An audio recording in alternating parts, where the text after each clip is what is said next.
प्रकाश Hindi high school Krishnanagar विनय sir. मैं इस video में आपके लिए कक्षा 10 विज्ञान एनसीईआरटी बुक में पाठ के पीछे स्वाध्याय में दिए गए एमसीक्यू लेकर आया हूँ। नंबर 1, नीचे दी गई अभिक्रिया के संबंध में कौन सा कथन असत्य है, यानी इसके अंदर हमें असत्य कथन बताना है, यानी कौन सा कथन गलत है ऐसा हमें बताना है। हमें एक समीकरण दिया गया है 2PbO प्लस C तीर का निशान 2Pb प्लस CO2। तो इस समीकरण में अगर हम देखें तो PbO यानी लेड ऑक्साइड में से ऑक्सीजन दूर हो रहा है, यानी कि लेड ऑक्साइड का रिडक्शन अर्थात अपचयन हो रहा है, और कार्बन के अंदर ऑक्सीजन जुड़ रहा है, यानी कि कार्बन का ऑक्सीडेशन हो रहा है, यानी उसका उपचयन हो रहा है। तो इस समीकरण के अनुसंधान में हमें 4 कथन दिए गए हैं और उस पर से 4 विकल्प दिए गए हैं। हमें योग्य विकल्प उसमें से पसंद करना है और वो विकल्प ऐसा होना चाहिए कि इस समीकरण के लिए वो कथन गलत होना चाहिए। ए, सीसा अपचयित हो रहा है। सीसा यानी लेड अपचयित यानी उसका अपचयित का मतलब उसका रिडक्शन हो रहा है। तो ये कथन कैसा है? असत्य है।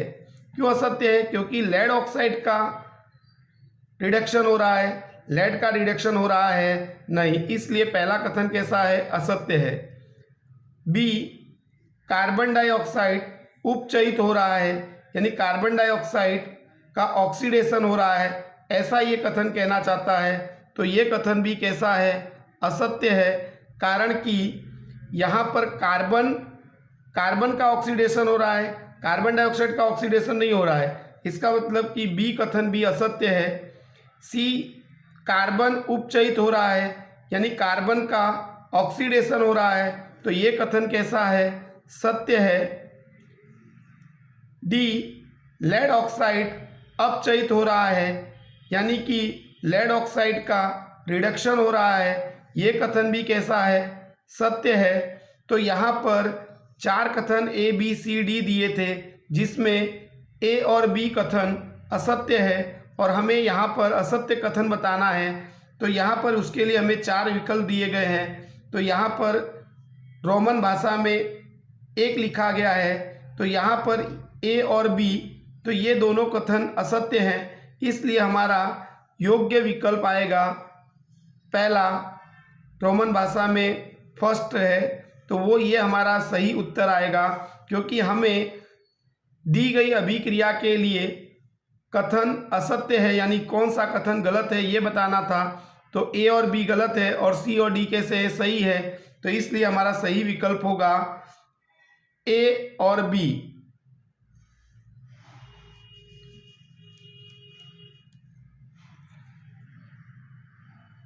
दूसरा एमसीक्यू है Fe2O3 प्लस 2Al तीर का निशान Al2O3 प्लस 2Fe। ऊपर दी गई अभिक्रिया किस प्रकार की अभिक्रिया है? तो यहाँ पर एल्यूमिनियम जो है वो अधिक क्रियाशील है, यानी कि अधिक सक्रिय है, और Fe कम क्रियाशील है, यानी कम सक्रिय है। तो यहाँ पर अधिक सक्रिय धातु कम सक्रिय धातु को दूर करके उसकी जगह पर स्वयं जुड़ रही है, इसलिए ये विस्थापन अभिक्रिया है। तो इसमें डी, विस्थापन अभिक्रिया सत्य आएगा।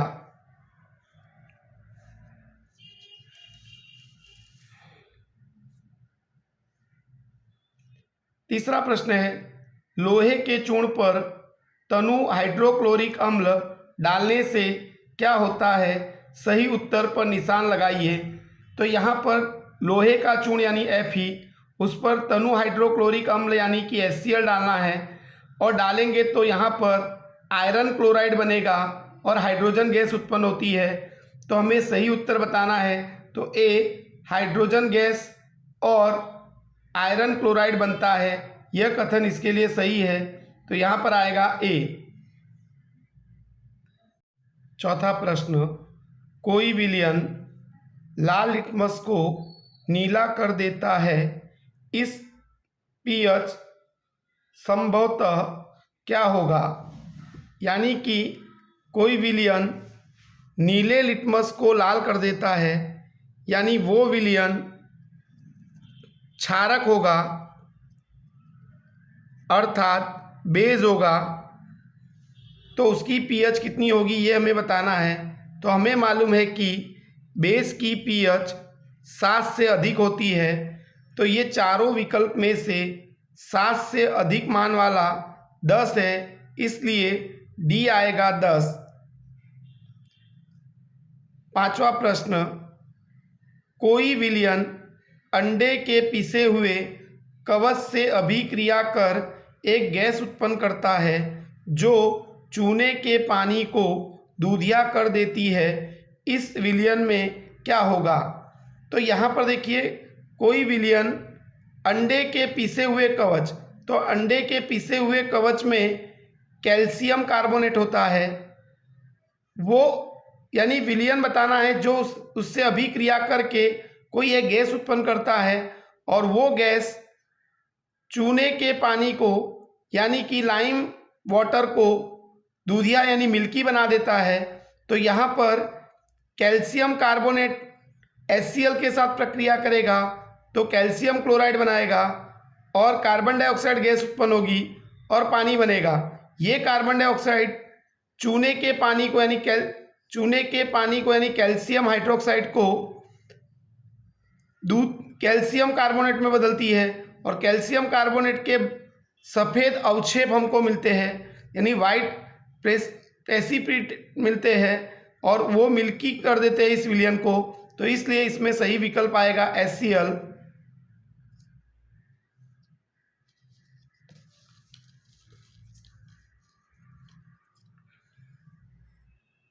छठा प्रश्न है, NaOH का 10 ml विलयन HCl के 8 ml विलयन से पूर्णतः उदासीन हो जाता है। यदि हम NaOH के उसी विलयन का 20 ml लें तो इसे उदासीन करने के लिए HCl के उसी विलयन की कितनी मात्रा की आवश्यकता होगी? तो यहाँ पर NaOH बराबर HCl, यानी कि यहाँ पर NaOH को न्यूट्रलाइज करना है यानी उदासीन करना है, तो कितना HCl की आवश्यकता पड़ेगी? तो 10 हमारे प्रश्न में दिया है कि 10 ml NaOH को उदासीन करने के लिए 8 ml HCl की आवश्यकता पड़ती है। तो 20 के लिए कितनी पड़ेगी?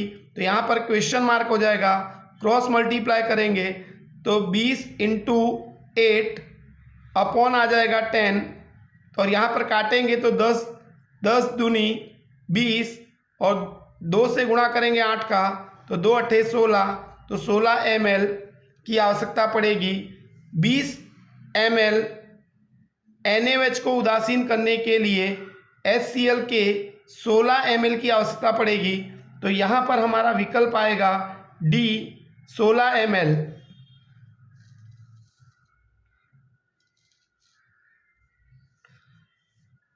सातवां प्रश्न है, अपच यानी अपच का उपचार करने के लिए निम्न में से किस औषधि का उपयोग होता है? तो यहाँ पर अपच यानी कि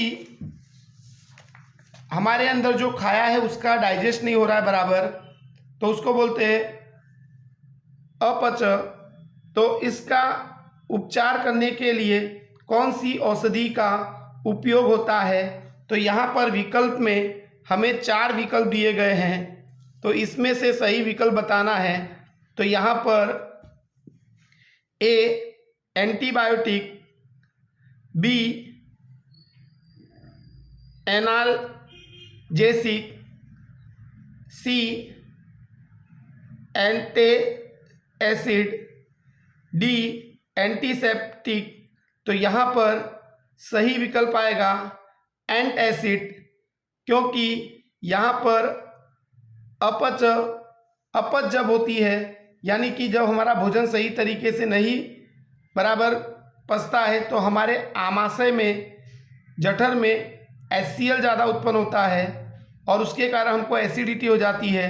तो वो HCl को उदासीन करने के लिए, न्यूट्रलाइजेशन करने के लिए हमें प्रति एसिड का उपयोग करना पड़ता है और उसको इंग्लिश में बोलते हैं एंटासिड। तो इसलिए यहाँ पर सी आएगा, एंटासिड।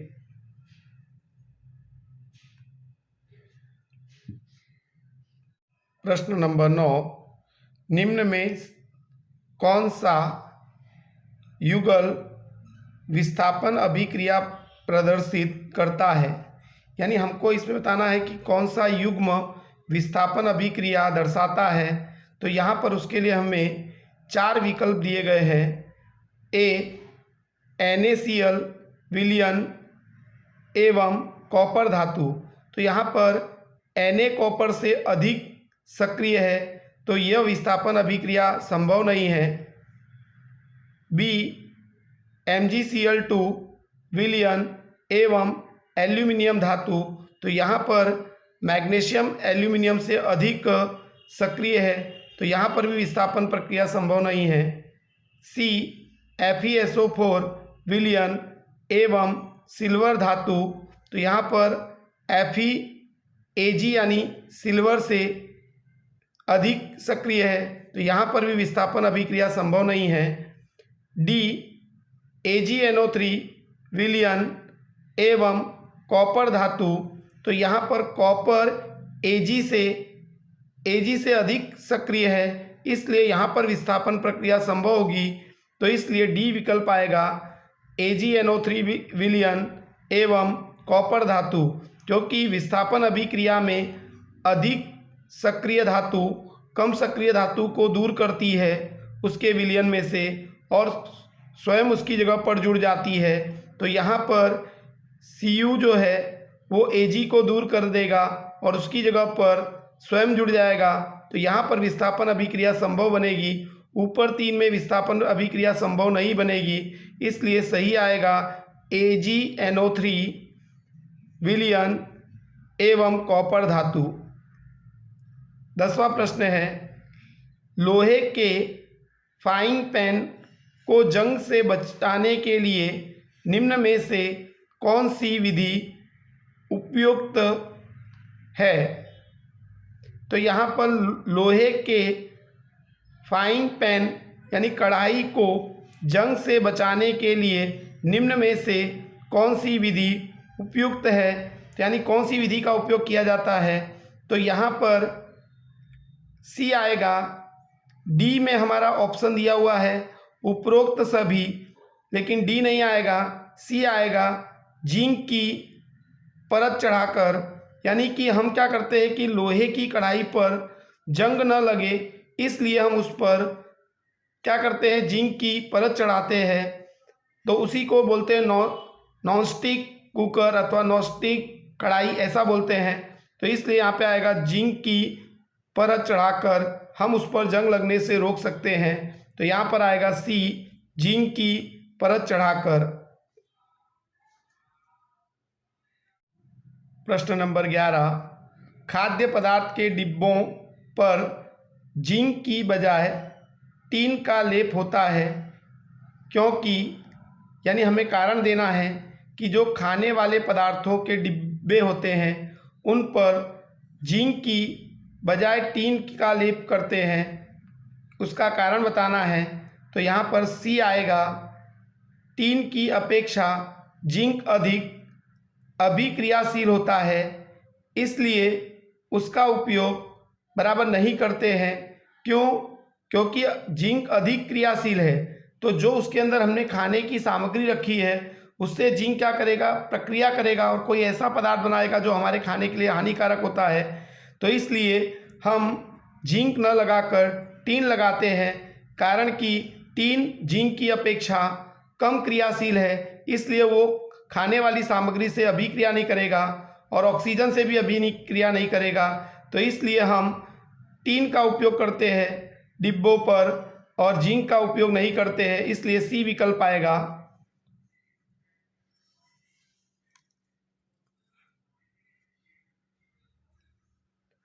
12वां प्रश्न है, कोई धातु ऑक्सीजन के साथ अभिक्रिया कर उच्च गलनांक वाला यौगिक निर्मित करती है। यह यौगिक जल में विलय है। यह तत्व क्या हो सकता है? यानी कोई एक धातु ऑक्सीजन के साथ अभिक्रिया करके ऊंचा गलनांक उत्पन्न करती है और वह यौगिक पानी में विलय होता है, तो वह तत्व कौन सा होगा?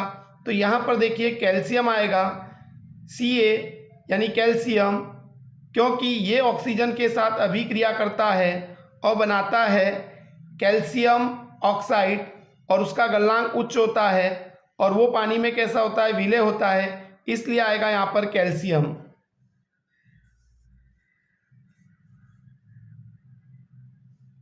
13वां प्रश्न है, एथेन का आणविक सूत्र C2H6 है। इसमें कितने सहसंयोजक आबंध होते हैं ये हमको बताना है। इसके लिए 4 विकल्प दिए गए हैं।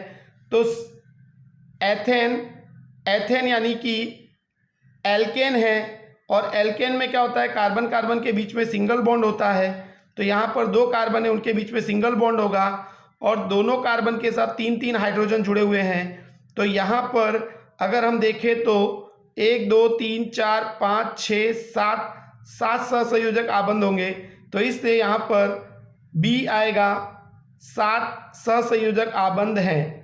तो यहाँ पर एथेन का सूत्र दिया हुआ है C2H6, तो उसमें कितने सहसंयोजक आबंध होते हैं?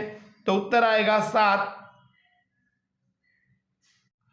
प्रश्न नंबर 14, ब्यूटेनॉन चतुर्थ कार्बन यौगिक है जिसका प्रकार्यात्मक समूह यानी फंक्शनल ग्रुप हमें बताना है। तो यहाँ पर देखिए ब्यूटेनॉन, जिसके पीछे नॉन होता है वो उसमें कीटोन समूह होता है। तो यहाँ पर ब्यूटेनॉन का सूत्र है CH3CO CH2 CH3। तो यहाँ पर ब्यूटेनॉन में CO यानी कीटोन समूह आया होता है, CO यानी कीटोन समूह।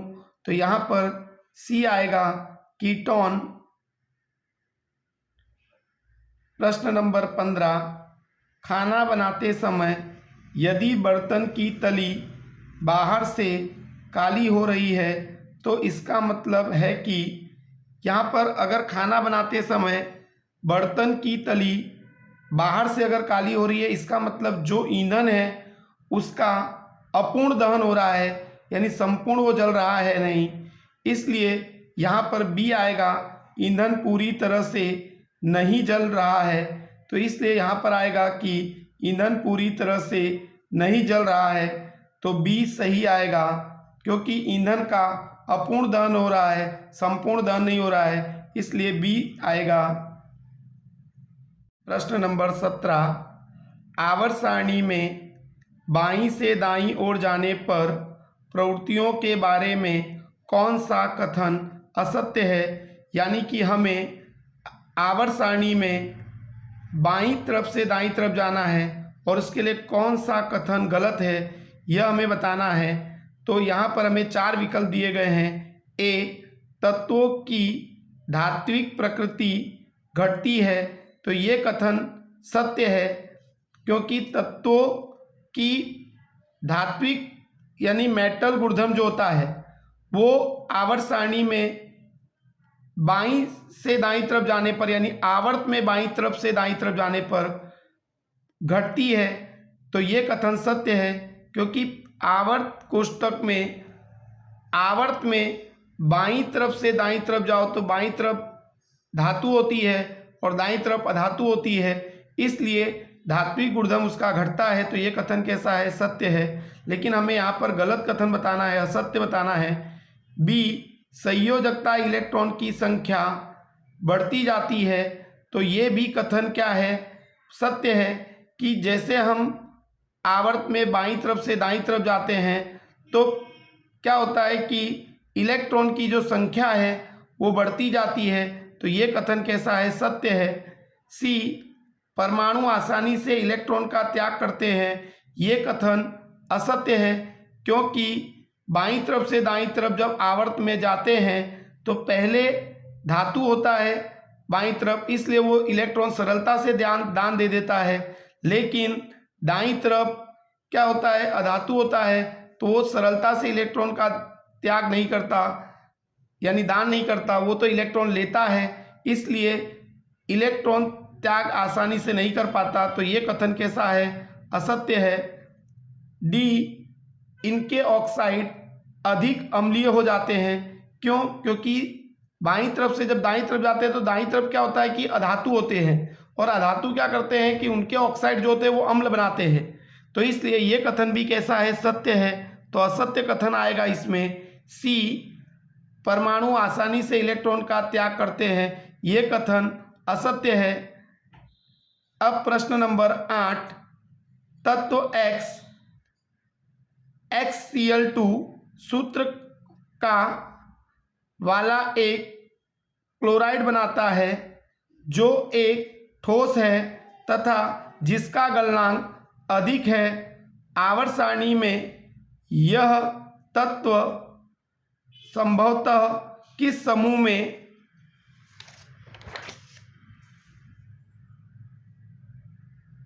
के अंतर्गत होगा? तो यहाँ पर एक तत्व X है जो क्लोरीन से प्रक्रिया करके XCl2 बनाता है, तो वो तत्व हमें बताना है कौन है। तो यहाँ पर देखिए 4 विकल्प दिए हैं।